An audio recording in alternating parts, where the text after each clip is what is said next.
like copywriting is all about, getting people to click, getting people to sell. Ultimately, it's like the goal is to sell things to people through words, basically, right?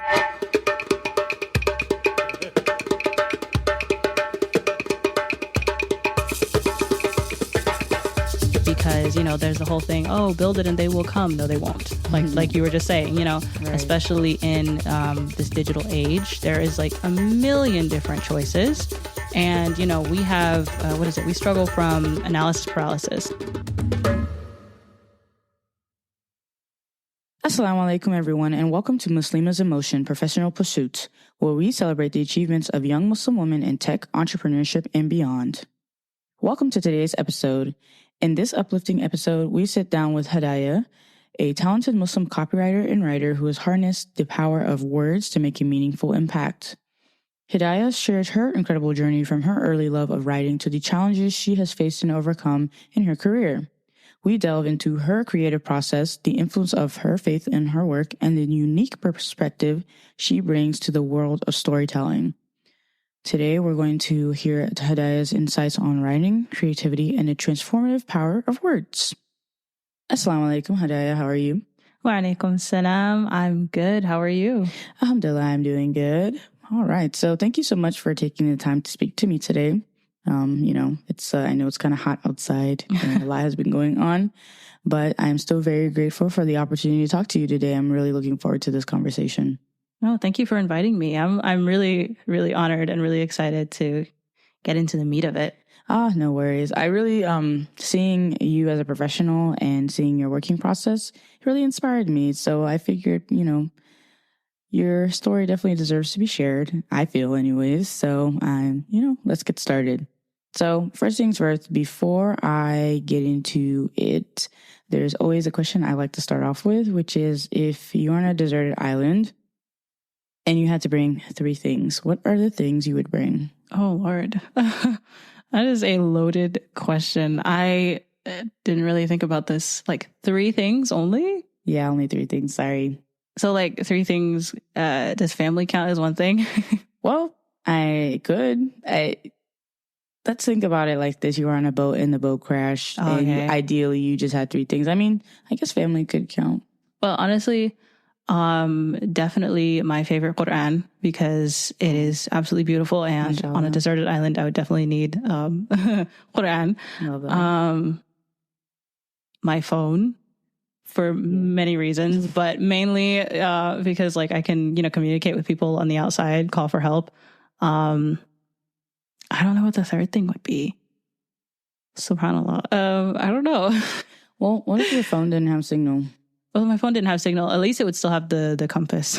That's fair. Oh, I like that. Yeah. And it also has like, ways to take notes and write and things like that. What about a charger? That's a great point. If I have a phone, I can't have a charger, right? That would be like the 2 That could things. be the 3rd thing, like a portable charger, solar powered. This. Anyways, don't let me influence you. Actually, go ahead and think of it as your own. No, I never thought of it. Probably a good book too, honestly, because I would have time to read finally. Do you have any books that you're reading right now that you like? Currently, I am reading. Well, I have a few series that I'm interested in, but. At the moment, let's see, what am I reading at the moment? I don't want to like give the fictional one because fiction, nonfiction, I don't know. Books is books. Yeah, but actually, I am currently reading like for helpful, like for expanding my career. I'm currently reading the Copywriter's Handbook by Robert W. Bly. I think that's what it's called. I bought it a while ago and I did not actually get around to reading it until like yesterday. So I'm enjoying that at the moment. So that's pretty much what I'm reading. Yeah. Have you learned any valuable lessons from that book so far? Yes, I have. Can I remember them? That's the real question. But okay, so marketing is all about to sell. Ultimately, it's like the goal is to sell things to people through words, basically, right? So, the ultimate goal when you are writing, sales copy, ad copy, any type of like copy with that end goal, it's not about writing the most beautiful words. It's about writing the most impactful words that are going to get people to actually do the action that you want them to do. And I think that's like the number one thing that I learned from like just like the first little bit that I read yesterday. And I think it really took a lot of the perfectionism out of me, to be honest, because I'm a perfectionist and I tend to go on and on and on and on about things. I'm very purple prosy. I can be very purple prosy. Well, so sorry, not to interrupt, but what is purple prosy? Oh, well, purple prose is a term used in writing where basically people will write these really beautiful scenes, but they describe everything too much. So it becomes like all of these beautiful, beautiful words, but nothing is happening and the story isn't really moving. Got it. So like I like beautiful words and I like expressing things very beautifully.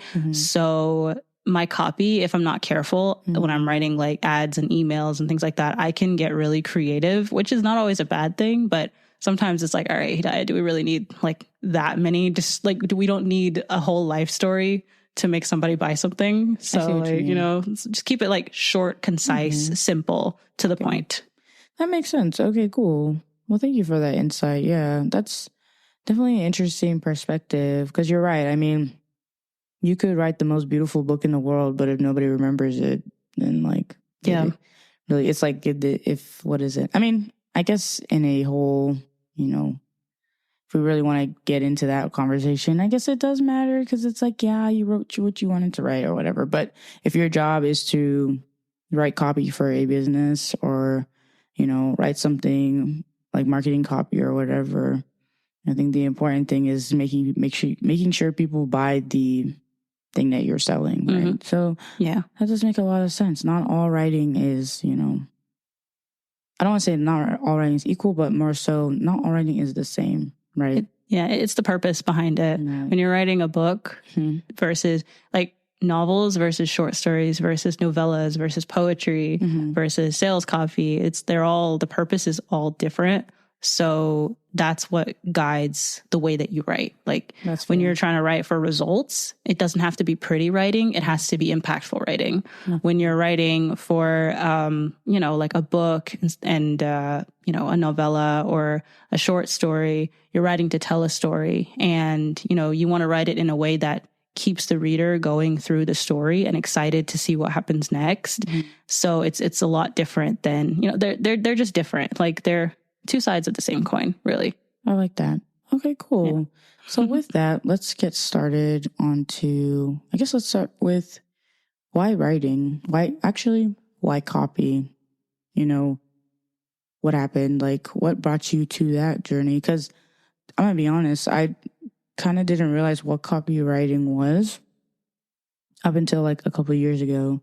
So I'm just curious as to how you came to that and what made you, I guess, what fueled your passion for it? Well, honestly, it is kind of like a why writing kind of question, to be honest. Like, because for me, writing has been something that I've just kind of done a lot of my life. And it started with my mom, who taught me how to read and would always like encourage me to read books.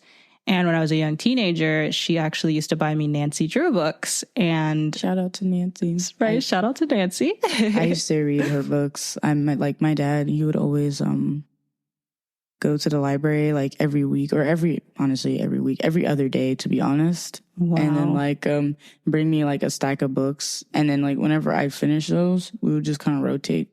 That is so cool. Not say every other day, maybe a week, but yeah. Alhamdulillah. Very frequently. Yeah. MashaAllah. Yeah, it was great. Yeah. But yeah, I love Nancy. Yeah, no, even my aunt, she grew up on Nancy Drew as well. I found that so interesting. But yeah, like, and, you know, reading all of those books. And then, you know, my mom pretty much taught me the reading part. And then I had two close friends who used to write. And I didn't know that like anybody could just write a book. Like I thought you had to have like these specific, like, you know, credentials to write a book, fair. You know? And I remember I used to read my friends' works and they would like write it, just little pencil and paper, and they would fold up the paper and they would write it. And they inspired me to start writing, like actually writing stories and things like that. And pretty much it's my love for writing that kind of led me into copywriting, but it's also my love for entrepreneurship and business. I've done a lot of business endeavors in my life, and I feel like the main thing that excited me was actually doing the things that got the results and not necessarily the other stuff. So I kind of thought, you know what, like if I love writing so much and I love business so much and I do like marketing, so why don't I just do like copywriting? Because that's what all of that is. Like I like to write. And even though it's not like the, prose and all of these like, beautiful, like, paragraphs and stuff that you would find in a novel, it's still fun and interesting for me because I get to write these words down and then I get to see how they impact people and, just kind of learn from that. And I find it all very interesting. I like knowing that whatever I created or whatever like I put out kind of guides somebody or helps them. Because it's like, it's one thing, there's nothing wrong with creating for the sake of creating. But I think it's a special kind of fulfillment to create stuff and know that, okay, this is having an impact on somebody. Like I did this because I want to, improve this aspect of this person's life. Yeah. So I do empathize with that. Earlier, you had mentioned, you want to do the thing that actually gets results. I wanted to dive deeper on that. Like, what did you mean by that? You said I wanted to do what? I'm sorry. So earlier you said, I like to do the thing that actually gets results. Like, for example, the writing. I'm curious as to what you meant by that. Because for me, I interpreted it as, you can create something, you can have a product or whatever. But the thing is, if nobody's enticed enough to buy it, if nobody knows about it, who's going to care? Because you can't just put stuff, I think the old saying, oh, I'll put it out there and people will find it. Nowadays, in the age of distraction and things like that, it's actually not that easy to just randomly find things or an app or this product that somebody has created. No, you have to really put yourself out there and things like that. So I'm just curious. Maybe my interpretation is wrong, but I just want to know what you meant by that. Yeah, no, actually, I totally understand. But back in my earlier endeavors, pretty much I've been doing business since I was 17, I think. And it started off with a blog and, very humble beginnings because I originally didn't really want to monetize it, or I thought that I would just monetize it randomly one day. And in, that first endeavor, I learned a lot about marketing. Because, there's the whole thing, oh, build it and they will come. No, they won't. Like you were just saying, right. Especially in this digital age, there is a million different choices. And, we have, we struggle from analysis paralysis. Yeah. We research, different things, different apps, different, products and things like that. And there's always a choice. There's always an alternative. So I actually got really, really deep into marketing. I went really deep into marketing. And majority of my, self-studies were about marketing, how to get a customer or how to get a potential customer onto my website and how to get them to download this, PDF and how to get them from the PDF to my course and things like that. And as I was kind of doing that, I realized two things. I realized one, that I really like, learning about marketing, about different marketing tactics. But I also realized that even though I'm not a big math girly, I like analytics. So I like seeing, it is very clear because it's you can write this paragraph, and you can see that people are coming to it and you can monitor on a website, the back end of a website, right. I'm sure, on the back end of a website, you can go and you can see, okay, how many people visited, how many people bounced, how many people went from this page to that page to the next page. And I can use that data to tweak and, make it where I can get more impactful results over time. And I actually found that kind of interesting and exciting. So I guess that's kind of what I meant by that. No, okay, cool. Yeah. I think honestly, now that you mention it, it's so interesting to me. I really want to I like that, seeing the bounce rate and stuff of sites. That's really interesting stuff. And then basically being able to tweak and kind of move stuff around. I mean, it's almost an art in itself, but I digress. I want to understand, like, I mean, you're young, like relatively like young adult, I would say, alhamdulillah. I just want to know, like, when in particular, this kind of like spark of like, I want to do this happened for you. Because I know a lot of people, they get stuck on the when, and not that the when really matters, but almost it's like, I'm just curious to know, right? Because it feels like, even me growing up, the thing that you said about like, it feels like you have to have all these credentials to be an author and all these things. That's how I felt too. So I'm super curious because, like, I know you said you had friends that also wrote too. Do you think that this could have happened at a different time in your life, or you felt like this was the right time, or, what about it? I honestly think this was the right time. Yeah. I think that I have learned a lot growing up the way that I did about, just like education and business and things like that. And when it comes to like, because you like my brain is like doing its thing, but when you talk about what brought me here, honestly, it is just this huge, I want to say amalgamation, but I feel like I'm using that word wrong, but it's this huge like result of just all of these different things packed on top of each other. And growing up, my father has always been very entrepreneurial and very outside of the box. He thinks outside of the box all the time, and he encourages all of us to think outside of the box and to pursue things in life that make us happy and fulfill up our cups, basically. And I look around and I see a lot of people who don't have the opportunity to do that. And I feel like a lot of us are stuck. Like, really, I feel like a lot of us are stuck in the, like, when it's like, oh, eventually I'm going to do this. One day I'm going to do this. Or like, when I'm this age, I'm going to do this. When I get this degree, I'm going to do this. And then there's just this whole thing about, not wanting to step outside of our comfort zone and not wanting to be uncomfortable. When in reality, we have to be comfortable with being uncomfortable. And this is like a bunch of like TED Talks and books later that I really truly realized it, because, there are a lot of books, I can't name them. There are a lot of, speakers that I've listened to that talk about this concept. And I'm like sitting here and I'm like, I realized that these people, they didn't start having everything put together at once. They started because they were like, I want to do this. I'm going to start. And then they learned everything on the way. And I think that mindset is where I'm at now. I definitely would not have been here, 5 years ago, 3 years ago, not even 2 years ago, honestly. This is where I am now. And it's truly just because I'm like, I guess the realization was kind of like, I'm 24 and I was just like, I'm going to be 30 in like 6 years, inshallah. So like, inshallah. Let me get on it. Like, let me do what I want to do while I'm still young, because inshallah, I want to be able to have a family and like settle down and, enjoy my kids and things like that. So I'm like, why don't I just get started now and, deal with all of the discomfort that comes with it. So I guess that kind of. Okay. Yeah, I agree. And that's a lesson I kind of had to learn too, because I realized, I kind of am, no, I'm not anymore.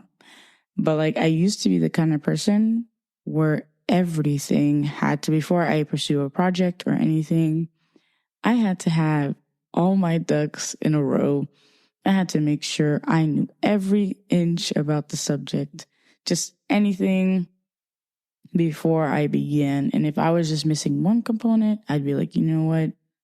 I can't dive into this yet because I don't have all the answers. I don't know. That's such a dangerous mentality to have, because the truth is nobody really knows everything. All the people that you see out here doing their thing and being really good at it, everybody is just learning on the go. Like nobody is sitting here being like, you know what?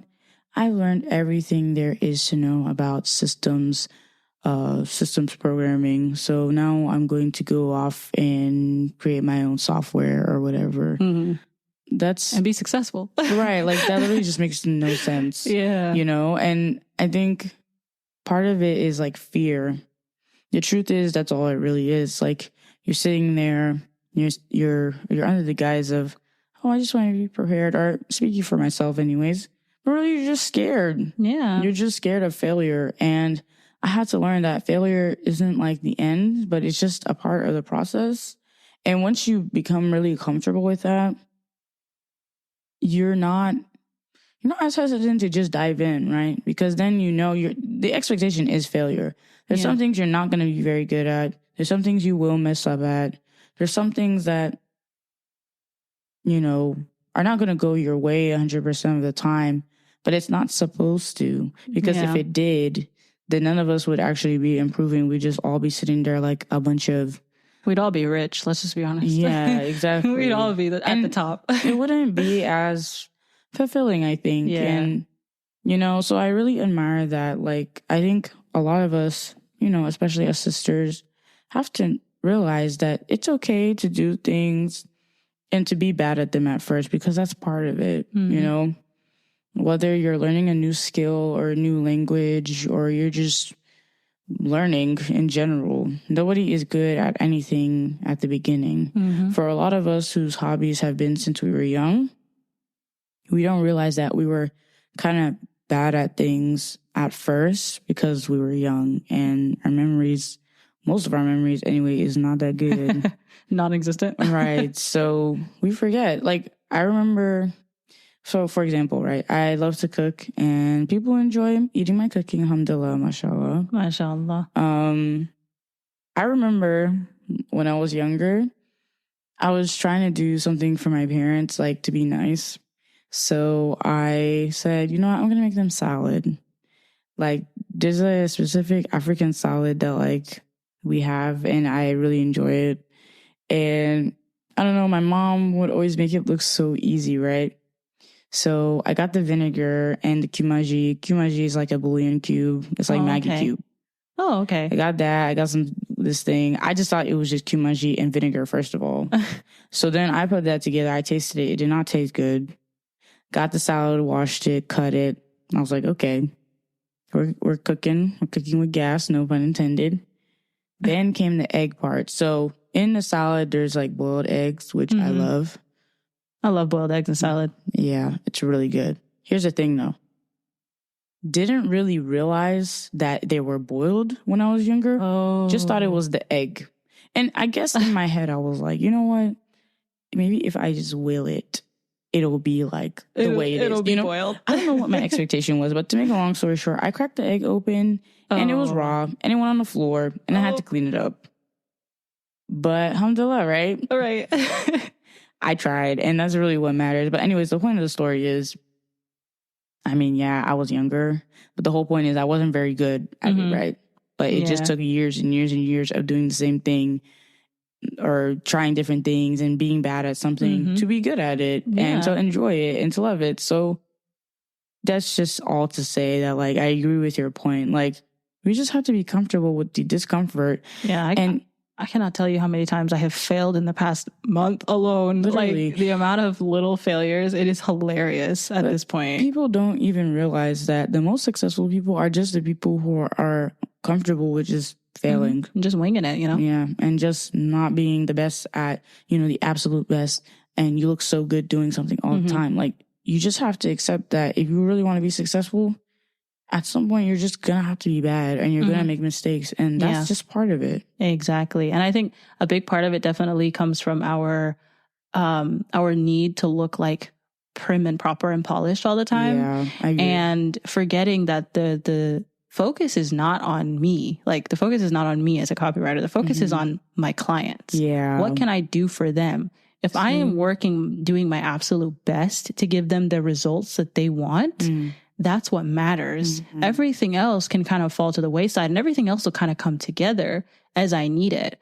Because I mean, like, systems, like you were talking about before, systems, I realized that I'm not like I'm like organized, but sometimes I overlook things. Some things don't work the way that I wanted them to, or they don't do exactly what I had thought they would do, just things like that. And I've gotten to a point where I'm just like, lol. I just laugh about it. Honestly, that's the only thing I could do. I just laugh about it. Absolutely. Because I'm like, you know what? Bi'idhnillahi ta'ala. And you know, that's another thing. Let me take it back actually. Because truly at the core of it, it is belief that Allah subhanahu wa ta'ala is going to help me. Absolutely. Like he's going to get me through it. And that is something that I have definitely learned in the past like year and a half, is that like Allah is going to get me through it. I just have to have faith in him. And then I need to believe in myself and my ability to figure it out and my ability to work through it. Because I know that if I trust myself, I'll be able to learn whatever I need to learn.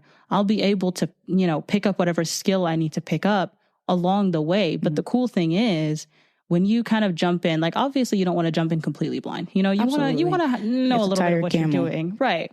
But it's like along the way, I'm going to learn what's important. Yes. I'm not going to be sitting here like, okay, like, all right, I'm going to start my business. So I need to learn how to code a website from start to finish. I need to learn how to do all this XYZ, you know, ABC, all of those things. And then when you actually start the business, you realize right now you only need like 2 things. You only need like 2 things, or you need like maybe 3 things, you know, but you get to learn those things as you go. And I think that is a huge thing. And it's like faith, first and foremost in Allah. And secondly, you know, in your ability to actually get it done and to learn and all of those, you know, things that come in between. And you're absolutely right. And so thank you for taking it to that, because that is such a good point. It's like at the end of the day, right? One thing I know, 2 things for sure, you know, Allah subhanahu wa ta'ala got me. Whatever it is, you just, first of all, even this whole podcast thing, I told myself, I'm like, listen, I know why I'm doing it and I know my intention behind it. I'm just going to make dua that Allah makes it a thing that's good and leaves it as a thing that's good for, you know, not just myself, but for, you know, my community, for my ummah, right? And so you really have to think, right? We can do everything in our power to control things, but at the end of the day, Allah subhanahu wa ta'ala is in control. Exactly. So we can't be, with that being said, right? Like being stuck on I'm not very good at this right now. This again, and this can apply to like life in general. Sometimes you're just not going to be the best. You're not going to be good at something, or you're going to mess up, or things will happen, or something will happen in your life, and you'll be like, oh, if only I didn't do this, if only this thing. No, that's not how it is. Like everything, whether we realize it or not, there's a purpose in it happening the way it did. And you just got to say alhamdulillah. Alhamdulillah when things are good, and alhamdulillah twice when things go bad. Yeah. Because you don't know what lesson you were being taught, what you were being protected from, or anything, you know? So thank you for that point. Yeah. I'm like, I was like, wait, let me pull it back, because I'm sitting here like, hold up. Allah is the only reason I have been able to do anything. Alhamdulillah, you know, like, alhamdulillah. But, and that's a good point, right? So don't even worry about it, bro. Yeah. All right. So with that being said, you know, let's talk about, now that we've brought it to this topic, the intersection of faith, your writing, and your business. So how do you feel like, besides that, you know, how do your Islamic values influence the way that you approach your writing and your business? Well, I think it influences them each one slightly differently. In terms of, I think, I'm gonna like try to go for shortest to longest explanation. But I think for writing, I've been kind of at a battle about this for so many years now, because, you know, obviously, like growing up, I read books about, you know, non-Muslims and, you know, their lives and this and that. And it's like, you know, cool. There are some great lessons and, you know, great stories and things like that. And as a Muslim, I don't have to take what they do and be like, oh, let me do this too. No, that's not the point. The point is, you know, it's a fun story, you know, good time, great. Right. But I'm at a point now where I'm like, okay, I want to write a book and I want it to be I want it to be like impactful positively to Muslims. And, you know, I was, for a long time, I was like, how am I going to do that? Like, because I'm not a scholar. So I'm not going to sit down and write like, you know, like Omar Suleiman or like Yasmin Mujahid or something like, no, I'm not going to do that. That's a little bit too much for me. And I really like writing fiction. Excuse me. So I'm like, okay, what can I do that's going to be like pleasing to Allah subhanahu wa ta'ala? But it'll also be like, really fun for me. Because for a minute, I actually stopped writing because I was like, well, if I can't write about things that are like positive, if I'm going to influence people negatively, like against Islamic rulings, then why am I writing? Because like that's going to count against me. The way that I feel is like it's going to count against me on Yawm al-Qiyamah. And I don't want that. So more recently, I've gotten to a point where I'm like, you know what? We need more books about Muslims. We need more books, not Islam specifically. We do need more books about Islam. We can never have enough. But we need more books about Muslims struggling, Muslims being human, And I like romance. So that kind of led me in the direction of like, okay, well, what about romance stories about Muslims? You have a Muslim main character, Muslim love interest, stuff like that. But like, how would they navigate that as Muslims, along with life, living in the Western world, combating the kind of difficulties that everyday Muslims have to combat with, like and this comes from me personally wanting to read about imperfect Muslims, trying to get it right, And so that's kind of where I am now in writing books. And that's kind of how Islam is kind of guiding me in that area. And, when it comes to business, truly, it's just me being like, Ya Rab, like, I don't know what I'm doing. Help me. That is pretty much it. Like, I'm not even joking. But also, when it comes to like serving clients and things like that, I'm always asking Allah, like, Ya Rab, let me serve these clients, these people in a way that is pleasing to you. Because I don't want to lose my religion. Na'udhu billah min dhalik. I don't want to lose my religion in the process of, trying to find the dunya. Like, I don't want to do that. So I'm always like, Ya Allah, please. Like, I'm not perfect. But like, that is one dua that is like always there. That's like, Ya Allah, please. Like, and let me be thankful as well. That is a huge thing. Content like humbleness. Like right, yes, exactly. Gratefulness. And just, understanding that all of my rizq comes from him and nothing, I don't own anything truly. Absolutely. And that's where my like anchor is right now in terms of faith and how it influences my business. And I pray it stays that way forever. Yeah, may Allah make it so. I mean, I think that's super important. And thank you for sharing that because it's sometimes we forget, right? You want to remember that. Yeah. And may Allah protect us from this. Mm-hmm. But you want to remember that, it doesn't belong to any of us. That's the important part, Sometimes, you get lost in the sauce and you're like, oh, this bill, I gotta pay this bill and this thing. I'm not, and by the way, let me be clear. I'm not, negating the struggles of anybody. Because it's true. It's real. It is. You don't, you're worried about so many things. Or I gotta buy this thing. Or I gotta do this thing. But you have to remember who's truly in control, right? And especially with success and especially with your business, because that's the thing. They say not just, hard times are a test, but the good times are a test too. Because, they are. It's really easy to turn to Allah subhanahu wa ta'ala in the times of the bad. Mm-hmm. Yep. But like when it's good, are you going to remember him or are you going to forget? Yes, exactly. And so it's a super important reminder and impactful reminder. May Allah reward you. You have to remember him. You have to remain human and make that dua to remain humble. Because everybody always says like, oh, it's never going to be me until it's you. Yeah, and then you're sitting there looking silly, looking around. Exactly. Like, how did I get here? Right. And I'm just like, oh, Ya Rab, no, please, no, not me. Yeah. But actually a lot of this is funny. A lot of this comes from living with my grandmother. I've lived with her for about a year now. And, shout out to my grandmother. Shout out to you, Grammy. Right. And inshallah, I know you're going to listen to this. But this is like something that I've learned living with her. She is very much like, we don't control anything. Like there is so much that we don't control. And what you can't control, don't worry about it. Because Allah subhanahu wa ta'ala is the one controlling it. And if you trust him, then you're good. Like whatever happens for a reason, and you're able to be content with it. And it's not always easy. Because life is life and anxiety exists and things like that. We're all human, we're all imperfect, we all make mistakes, but that's the beauty of it, because Allah subhanahu wa ta'ala is the most merciful, and he's not gonna stop. This is something that I absolutely love, about Allah subhanahu wa ta'ala.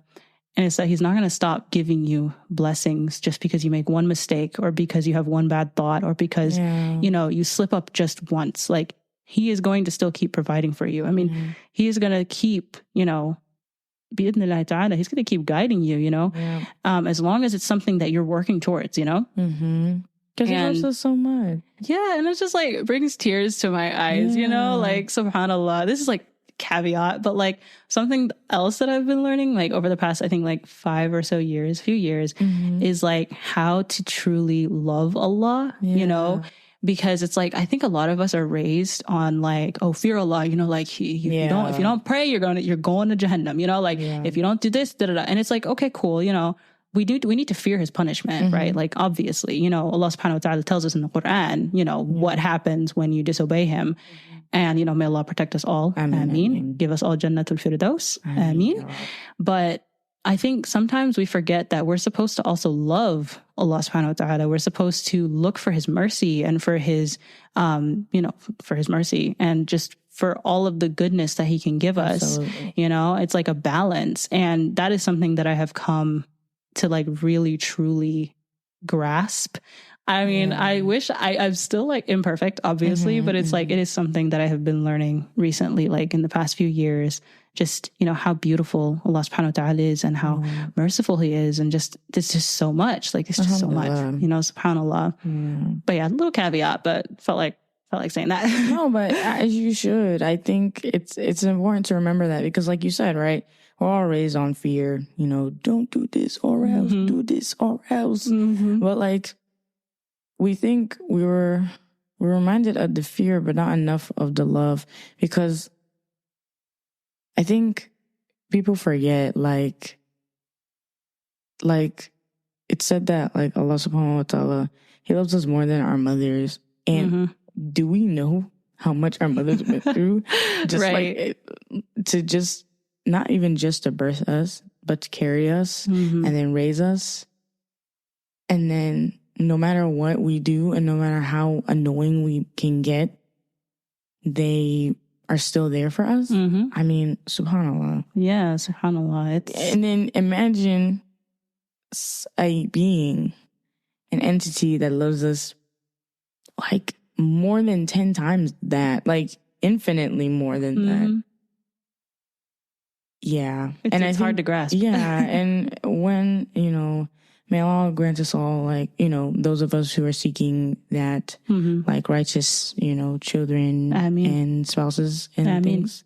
But, like, I hope one day that I can show them that like, you can, the fear, and which, by the way, a lot of times I think the fear is misconstrued as well as just like fear, like, oh, I'm scared of this scary person, or I'm scared of this thing that's going to come down on me. I think the fear that they mean by fear Allah is almost, for example, right? When we're young and you might have peed the bed or thrown up and it's like 1 a.m. and you're kind of like going to your mom's room and you're just like, Mommy, I threw up. Yeah. And you're just kind of standing there in the doorway.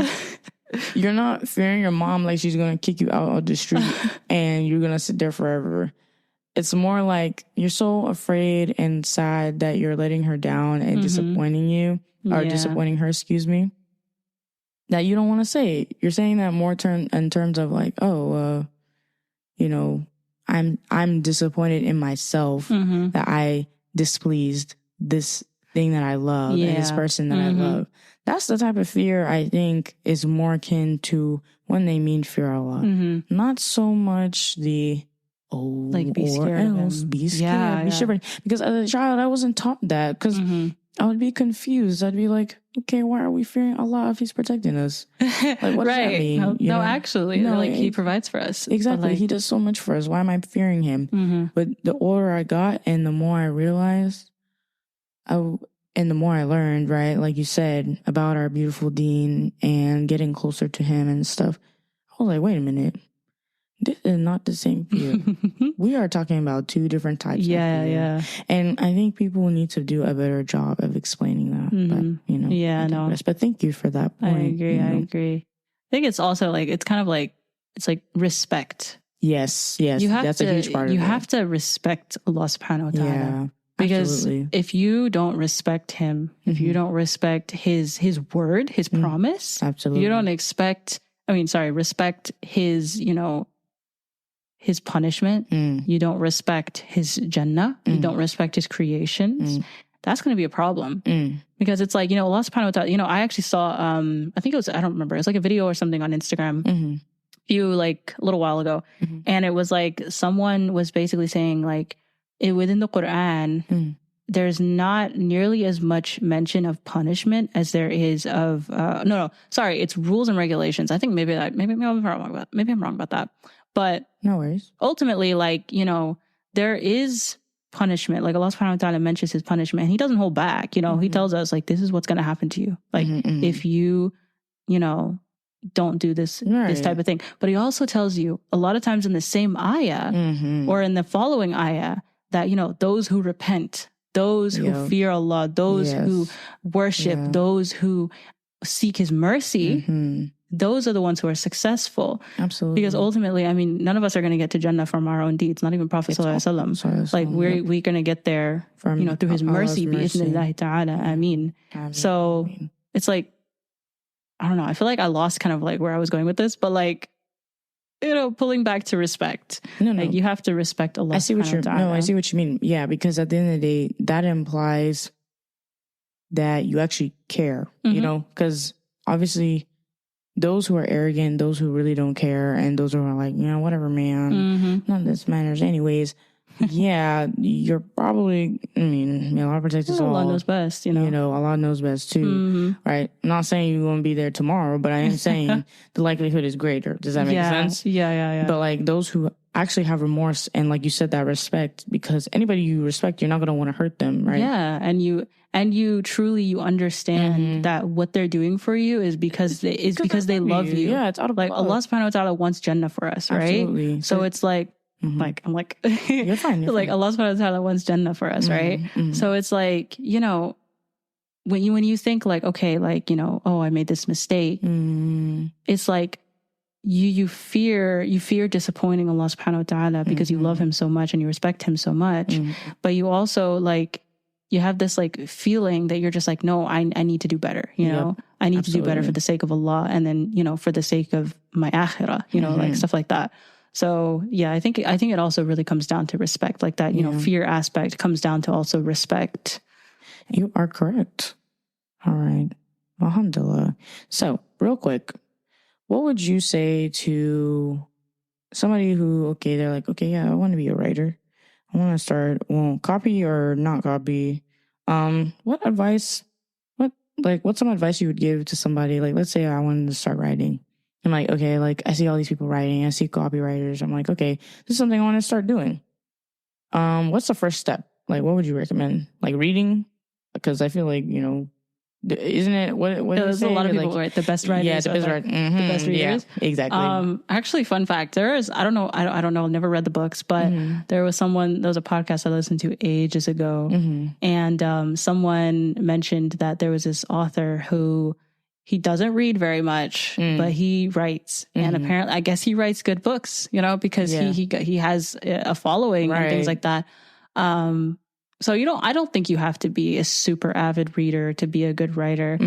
I think you just have to have a story to tell. Okay. And I think you have to just have love for it. So someone who is starting to write, whether they want to get into copywriting or anything like that, my thing is do it. Yeah. Just do it. Because you don't have to publish what you first write. You don't have to sell what you first write.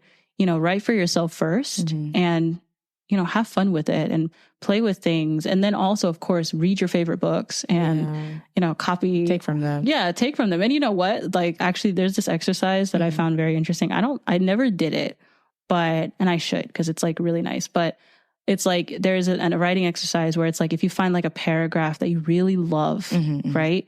you take that paragraph and you write it yourself, write it. And then I think you take it and you rewrite it like in your own words and things like I've that. heard of this. Yeah. And it's like, it's a very interesting thing because I think that, our favorite books are typically what inspire us to write. Like a lot of us, the reason we decided like, oh yeah, I want to write is because we read a book that we really loved. And it's like, well, can I do that too? And then you find out you can. And it's like, oh wait, let me try.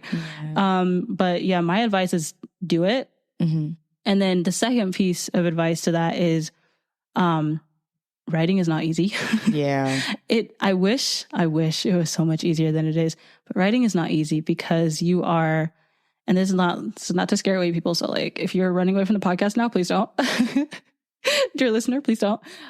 You'll hear what I'm going to say, but like writing is not easy. It does take time to get to a point where you feel like you know yourself as a writer. But your imagination is very vast. Like we all have the ability, we all have a story in us. And if you're someone who really wants to tell that story, keep going, even when it's like weird, even when it doesn't feel right, even when you look at all these words and like there's like 12 typos and, it's like there's a red line under like every other word and nothing makes sense. I have a copy of a book that I wrote when I was younger, and it has the most embarrassing typo that I will not repeat on this podcast, but it was very crude and I was not going for that. So that's the funny thing. And it's just like there somewhere. I don't even know where it is at this point. But yeah, like it happens. You're going to have good days and bad days, but I would say keep doing it because if it's something you really want to do, you'll regret not doing it more than you'll regret like doing it badly. And, I was going to have like a third piece of advice, but I can't quite remember it. And that's okay. But really, truly, those are the things. And honestly, these are things that I would tell my younger sister because she likes to write too. Aww. And she stresses me out because I'm like, girl, like she's such a great writer. Mashallah, like her prose, she's very poetic, right? And I'm just like, can you please? Like, she's like, oh yeah, I'm going to write that. I'm like, can you write it? Like, can you actually please write it? Like, please, I'm begging you. She has these amazing story ideas, but then when it comes to writing, she's like, oh, da, da, da. And I'm just like, please write the dang book. Like, just write one chapter. I just want to read one chapter, please. Aww. But like, honestly, do it. Honestly, just do it and have fun. Truly do it and have fun because, another piece of good advice is to actually like do it even when it's hard and then keep a record. Because even a month from when you start and you look back, you're going to find that you've improved. Yeah. And, keep going. Years later, you're going to find that you've improved. And that's one thing that I really regret is not having like a record of all of my writings from when I was younger. Yeah. Because I'm telling you, like, I would probably be way more confident in my writing if I could look back at like 12-year-old Hedaya's writing. That's fair. But, I guess that's my advice, start it and just keep going. Because if you love it, it's worth it, even when it sucks. Absolutely. That's fantastic. All right. So we are wrapping up here. Thank you so much for sharing all your wonderful insights. Honestly, it has truly been a pleasure. Girl, it's been my pleasure. Thank you. So I want to ask you, what is your favorite ayah? And how does it inspire or influence your approach to your career, your writing, or your life? Okay, so that is a hard question. Because there are a lot of ayahs that I really, really love. But one ayah that I always fall back on is the dua of Musa alayhi salam. رب اشرح لي صدري بعد أعوذ بالله من الشيطان الرجيم بسم الله الرحمن الرحيم رب اشرح لي صدري ويسر لي أمري واحلل عقدة من لساني يفقهوا قولي. I love this dua for many reasons. Obviously, it's a great dua because, like paraphrasing. But like, Musa alayhi salam is asking Allah subhanahu wa ta'ala to untie the knot in his tongue to, expand his chest, aka give him like confidence, and, give him the ability to give so that other people can understand him. And we know that Musa alayhi salam, he had a speech impediment. So that was a big thing for him. When he was told to go to Fir'aun, it was like, wow, like, I have to go to this, tyrant and I have to speak to him and call him towards Islam, which he's not going to like. So, he's making dua to Allah subhanahu wa ta'ala, like, help me speak more eloquently, help me, give me the confidence, give me the ability. And I think about that all the time because that's how I feel. That's how I feel about, like any endeavor that I do nowadays, I think back to that ayah.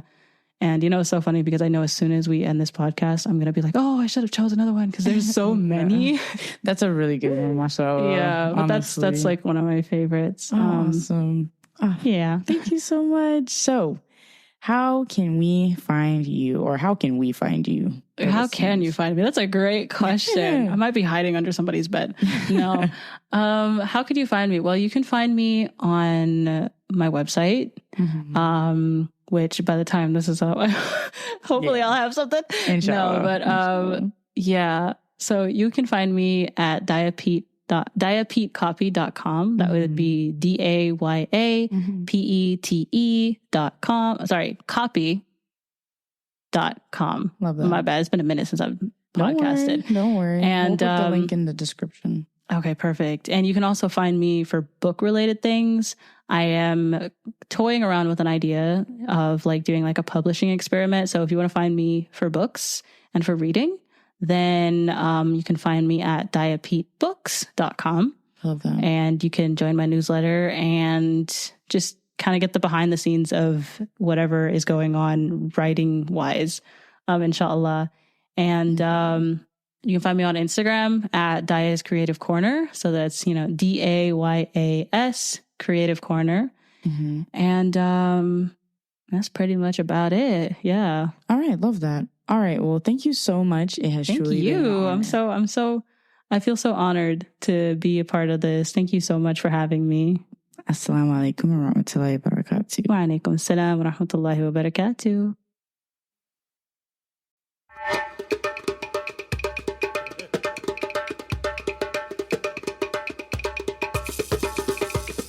Thank you for tuning in to this episode of Muslimas in Motion. We hope you enjoyed it and found it valuable. If you did, please consider subscribing on your favorite podcast platform and leaving us a review. It really helps others find the show. Don't forget to visit our website at hmsdev.co/MIM for more content, updates, and resources. You can also follow us on Instagram to stay connected. If you would like a direct line to the pod, perhaps leave a comment or share some career advice, feel free to leave us some fan mail and join the conversation. We may share your note in the next episodes. Just check out the description for the link. And please, don't forget our brothers and sisters in Gaza, the Congo, and Sudan. If you would like to donate, the links will be in the description below. Join us week after next for another exciting episode. Until then, take care and salam.